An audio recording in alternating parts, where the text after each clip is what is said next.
Le gouvernement français durcit sa position vis-à-vis de l'Afrique du Sud. Il rappelle son ambassadeur et suspend tous nouveaux investissements. Manifestation violente des sidérurgistes d'Unimétal à Tris-Saint-Léger. L'inquiétude demeure malgré les assurances du ministère de l'Industrie. Enlèvement d'enfants par leur père étranger, un phénomène qui prend de l'ampleur. 300 cas recensés avec l'Algérie. Une jeune Rouennaise a peut-être fait 1 an de prison pour rien. Elle est accusée d'un meurtre qu'un autre, aujourd'hui, reconnaît avoir commis. Mesdames, Messieurs, bonsoir. L'actualité de cette fin de mois de juillet est toujours marquée par ce qui se passe en Afrique du Sud. Depuis l'instauration de l'état d'urgence dimanche dernier, près de 700 opposants au régime de Pretoria ont été arrêtés. Les rafles qui ont lieu tous les jours n'arrêtent pas les violences et la situation ne cesse de s'aggraver. Memona Interman. Une impression de déjà-vu et pourtant ces images sont nouvelles. Les obsèques à Daveyton, non loin de Johannesburg ce matin, d'un noir tué au cours d'affrontements avec les forces de sécurité. Des obsèques politiques, le défunt est traité en martyr. Il est mort au nom de la liberté, de la paix qui concerne chacun de nous, celle pour laquelle se battent blancs, noirs ou métis. Nous ne pouvons connaître la paix dans ce pays tant qu'un homme, le chef de l'État, Peter Botha, continue à prendre seul les décisions. Parallèlement, les autorités religieuses tentent de calmer les esprits. On se demande maintenant quelle sera la portée de la menace de Monseigneur Tutu faite hier. Le prix Nobel de la paix qui disait « Si les violences des Noirs contre les Noirs accusés de traîtrise continuent, je quitte le pays avec ma famille ». 4 jours après la proclamation de l'état d'urgence, une quinzaine de Noirs ont été tués par la police ou l'armée. Preuve que la population ne se laisse guère intimider, surtout les jeunes. Les troubles continuent, y compris dans les zones non concernées par l'état d'urgence. À Daveyton, une personne a été tuée et 2 autres blessés très sérieusement par les forces de sécurité. À New York, le Conseil de sécurité des Nations Unies va se réunir dès demain pour examiner la situation, et cela à la demande de la France. Cette demande a été formulée cet après-midi par le Premier ministre Laurent Fabius. À noter que Georges Marchais avait également fait cette demande. Elle faisait partie d'une série de mesures prises aujourd'hui par le gouvernement français à l'encontre de l'Afrique du Sud. La France décide de rappeler aujourd'hui même son ambassadeur en Afrique du Sud. Deuxièmement, la France saisit dès aujourd'hui le Conseil de sécurité de l'ONU d'un projet de résolution condamnant les pratiques de l'Afrique du Sud et proposant une série de mesures précises à la communauté internationale. Troisièmement, tout nouvel investissement français en Afrique du Sud, dans quelque domaine et sous quelque condition que ce soit, est immédiatement suspendu. Mesdames et Messieurs, notre pays est par tradition une terre des droits de l'homme et des libertés. Il ne peut pas, sans réagir, laisser bafouer ainsi les droits fondamentaux de la personne humaine. Réaction ce soir de Jean-François Poncet, l'ancien ministre des Affaires étrangères de Valéry Giscard d'Estaing. Il approuve les mesures prises par la France, mais il ajoute que le gouvernement socialiste a réagi peut-être avec une absence de mesures. Le gouvernement britannique, lui, n'est pas d'accord avec Paris, tout en condamnant le régime de l'apartheid. Il estime que des sanctions économiques seraient inefficaces et n'aideraient pas ceux qui en souffrent le plus. Pour bien comprendre ce qui se passe actuellement en Afrique du Sud et pour comprendre les réactions des capitales occidentales, il faut bien connaître les enjeux. Il faut savoir surtout que ce pays possède un sous-sol très riche et que depuis longtemps, des hommes d'affaires en ont fait leur terrain privilégié. Hélène Erliksen. L'Afrique du Sud est un pays très riche. Premier producteur d'or, deuxième de diamants, quatrième d'uranium. Et la liste pourrait être encore longue puisqu'elle produit aussi du fer, du charbon et du cuivre. Mais ce n'est pas tout, car c'est aussi un grand pays agricole.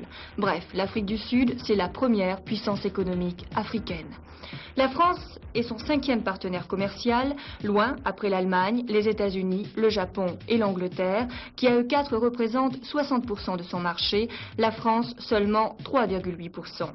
Les principaux produits qu'elle nous exporte, les minerais et le charbon, au total 6 milliards de francs, soit 0,7% de nos importations.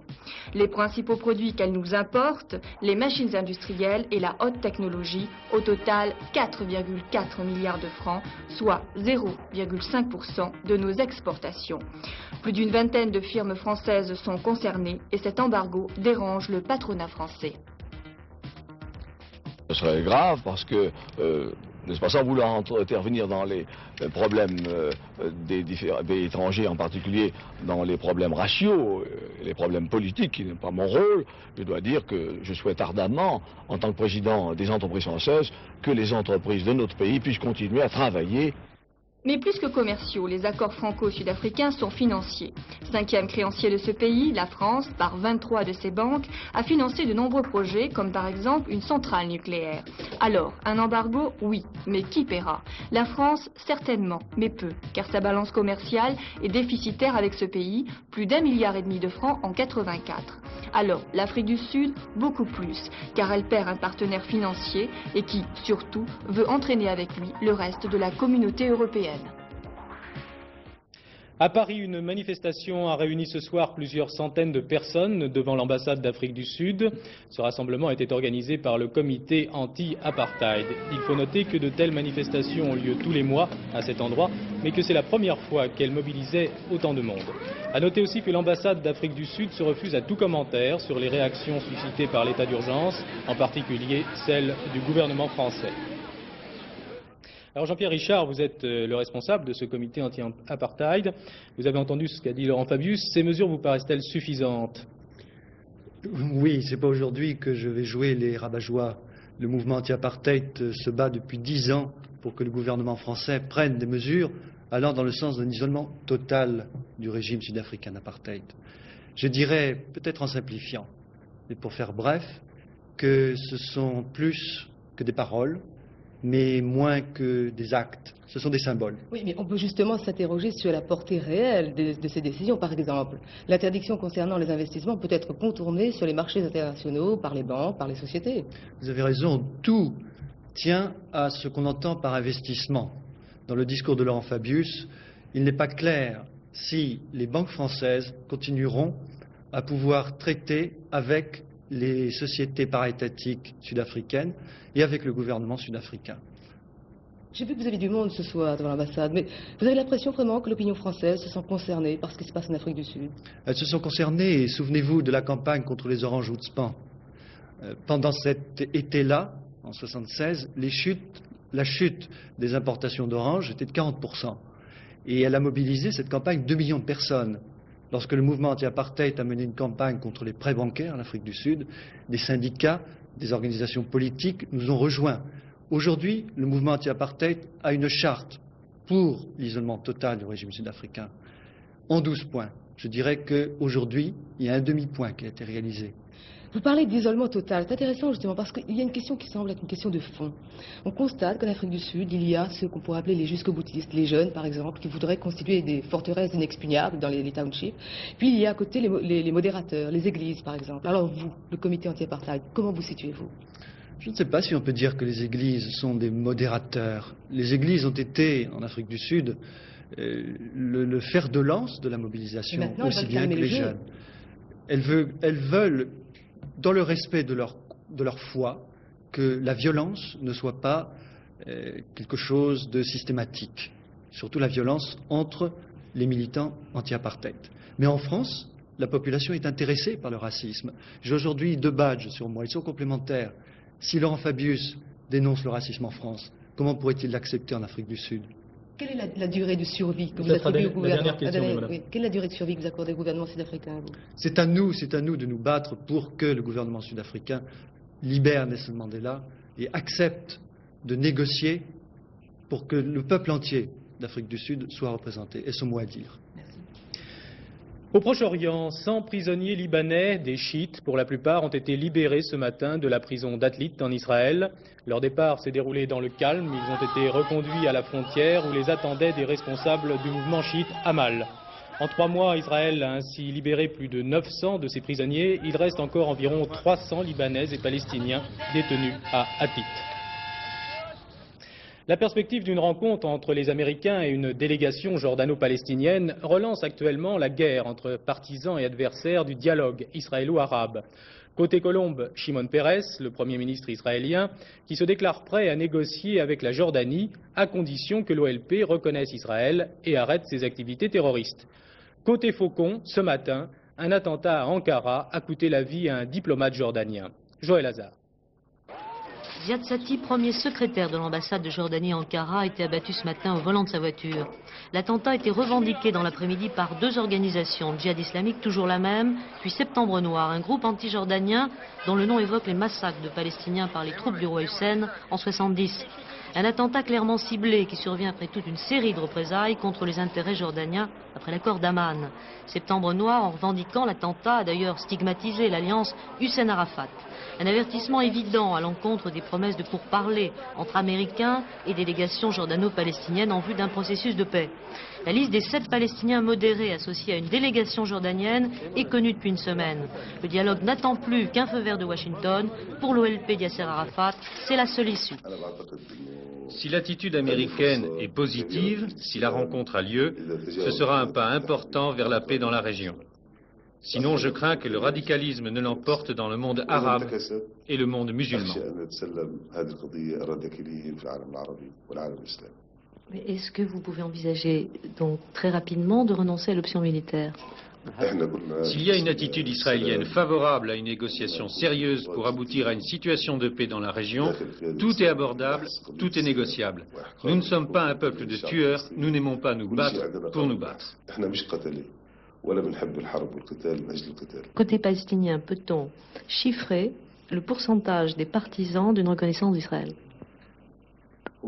La question n'est pas de savoir combien de Palestiniens acceptent de reconnaître Israël. Elle est de savoir combien de Palestiniens acceptent et veulent la paix. Moi, je dis que 100% des Palestiniens veulent la paix. A signaler que Abou Iyad a rencontré ce matin le ministre de l'Intérieur français Pierre Joxe. Les discussions entre les 2 hommes ont porté sur les problèmes liés au terrorisme. Au Nicaragua, le principal adversaire du gouvernement sandiniste, Eden Pastora, a disparu depuis hier soir. Il a disparu alors qu'il effectuait un vol de reconnaissance en hélicoptère. Ses partisans craignent qu'il ait été abattu par l'armée nicaraguayenne. Ce soir, ils affirmaient que l'hélicoptère s'était écrasé. En France, le ministère de l'Industrie a donné des assurances aujourd'hui au personnel d'Unimétal. L'usine de tri Saint-Léger ne sera pas fermée tant que des créations d'emplois correspondants ne seront pas réalisées. Manifestement, ces propos n'ont pas réussi à convaincre les sidérurgistes qui ont manifesté parfois avec violence. Claude Guénaud. La colère a encore marqué cette journée à Tri-Saint-Léger avec le saccage des bureaux de l'usine condamnée. Cette région du Nord n'accepte pas les 1200 suppressions d'emplois supplémentaires. Les assurances données par Édith Cresson sur le reclassement des personnels, il n'y croit pas, car le gouvernement repousse mais ne revient pas sur la fermeture.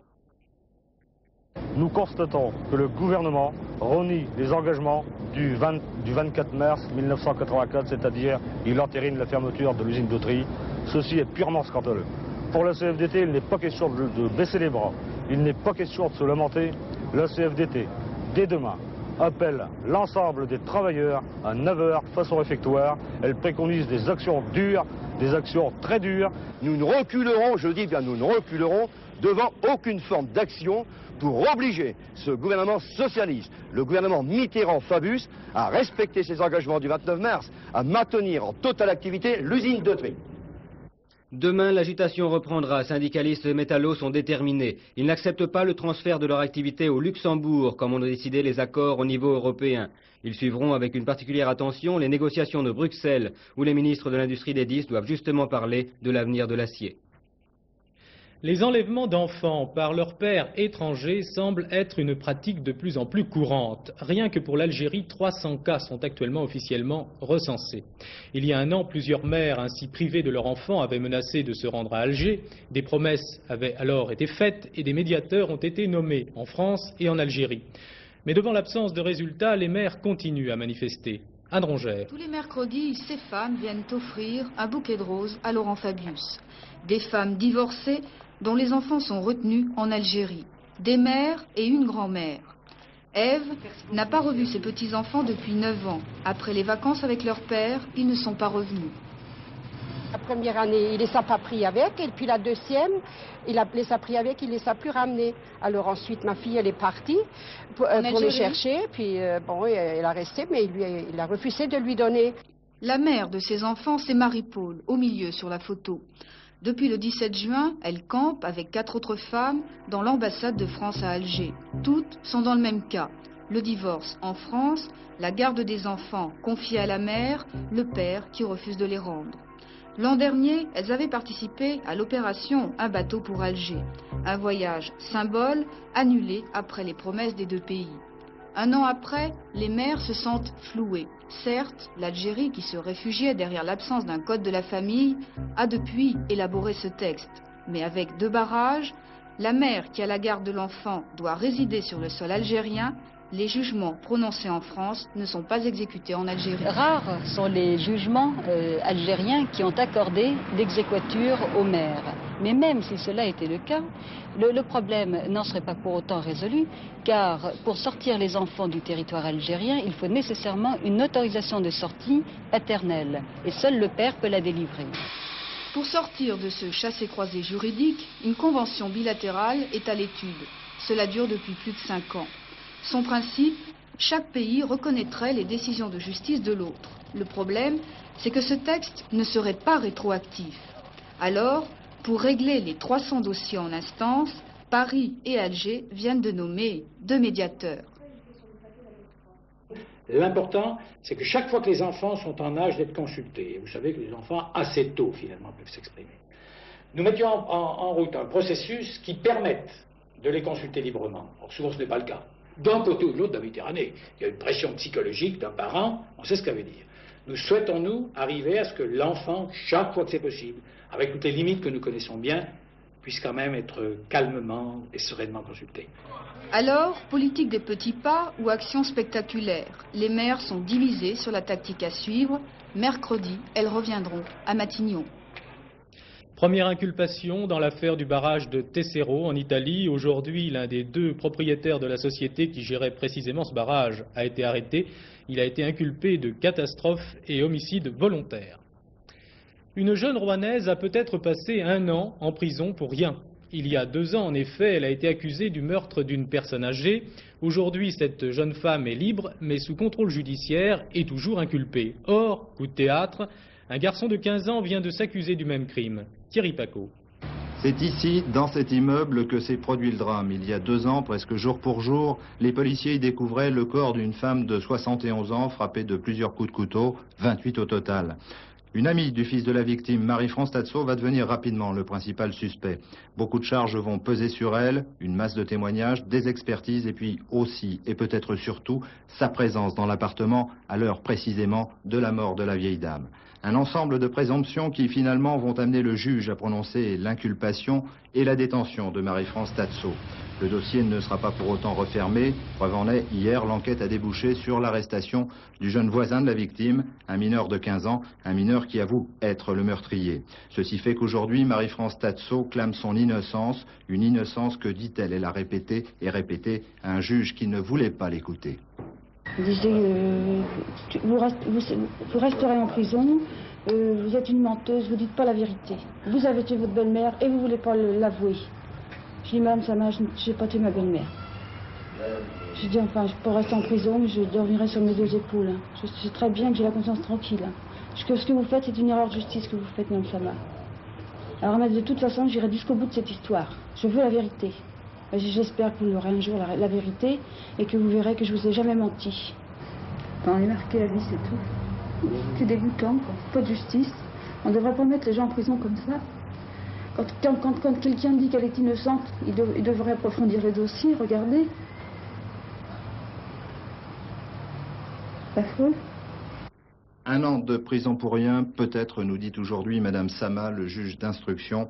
S'il y a, précise-t-elle, de grandes chances que Marie-France Tatso n'ait pas participé au meurtre, Rien n'est encore à exclure. L'instruction, en fait, vient tout juste de commencer. Par ailleurs, le juge rappelle que l'avocat n'a demandé la mise en liberté de sa cliente que 8 mois après le début de l'instruction.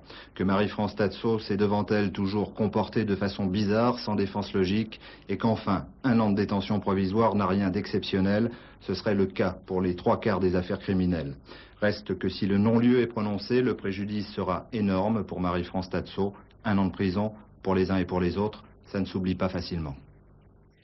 Tous les amateurs de planche à voile ont dû suivre avec beaucoup d'intérêt et peut-être même avec envie l'exploit de Frédéric Beauchesne et Thierry Caroni, la traversée de l'Atlantique Nord dans le sens Amérique-Europe.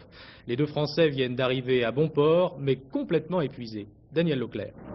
Mardi 20h, le soleil se couche sur le cap Lizard au sud de l'Angleterre. C'est l'heure de la délivrance pour Fred Beauchesne et Thierry Caroni. 38 jours de traversée sur une planche à voile, c'est long. Trop long même. Depuis 1 semaine, les 2 hommes étaient sans nourriture. Ils ont terminé leur voyage au bord de l'épuisement, mais contents. Ça va, Chou? Non, ouais. On en a bien chié, hein? Oui.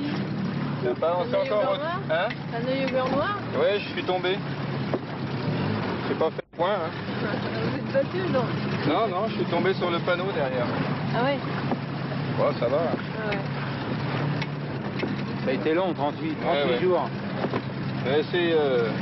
Psychologiquement, c'est dur aussi, hein, parce que il y a 3 mètres carrés, hein, à 2 là-dedans pendant 40 jours. Il faut prendre sur soi quelquefois, quoi. Ça a été dur avec le coéquipier? Ouais, non, très bien. Thierry, ça va? Ah ouais. Bon, on s'est bien gueulé quelquefois, mais ça fait partie du jeu et on a su se contrôler. Hein. Comme 2 vieux mecs ou 2 vieux pédés, quoi. Moi, là, c'était ma 11e traversée de l'Atlantique à la voile. La première en planche. Je pense que ça sera la dernière, ça c'est sûr. Il y avait un tirage du loto aujourd'hui, voici les résultats. Il fallait jouer les 7, 14, 17, 37, 38, 49 et un numéro complémentaire, le 8. Demain, il y aura un quartet à Enghien. Il se disputera dans le prix de Château-Gontier. Sur les 18 partants, M. Courtine a choisi les 16, 2, 1, 5, c'est son joker, Prince Atout, puis 11, 13 et 9. La météo pour demain, le temps sera de plus en plus orageux. Ces orages affecteront dès le matin les régions proches de l'Atlantique et l'ouest du Massif central. Les perturbations gagneront ensuite une grande partie de la France. L'après-midi, seuls l'Alsace, la Corse et l'extrême sud-est seront ensoleillés. Les températures seront encore très élevées.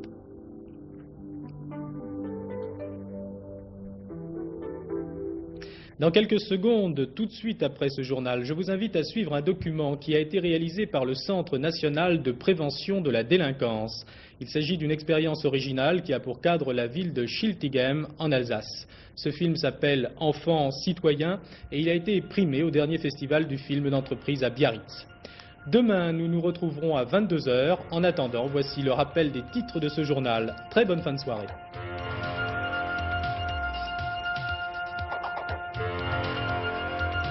Afrique du Nord, le gouvernement français, Afrique du Sud, le gouvernement français rappelle son ambassadeur et suspend tous les nouveaux investissements. Manifestation violente des sidérurgies d'Unimetal, l'inquiétude demeure malgré les assurances du ministère de l'Industrie.